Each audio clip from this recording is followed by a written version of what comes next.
আসসালামু আলাইকুম এভরিওয়ান। আজকে আমরা চলে গিয়েছিলাম চট্টগ্রামের জুবলি রোডের বিখ্যাত মাটা এবং দই চিড়ার দোকানে। দোকানে আসার পর দেখি এত পরিমাণ ভিড়, দোকানে মাত্র 4-5 জন বসতে পারছিল, বাকিরা তো দাঁড়াই দাঁড়াই খাচ্ছিল।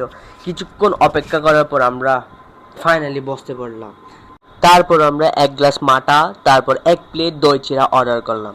সবচেয়ে মজার বিষয় হলো অর্ডার দেওয়ার 2 মিনিটের মধ্যে খাবার পরিবেশন করা হলো। এটা একটি ভালো দিক বলতে গেলে। প্রথমে আমি মাটাটা ট্রাই করলাম, উফ কি মজা ভাই, মিষ্টি মিষ্টি স্বাদ, সত্যিই ভালো লাগছিল। বাট আফসোসের বিষয় হলো মাটাটা ঠান্ডা ছিল না, যদি ঠান্ডা হতো স্বাদটা আরও অসাধারণ হতো।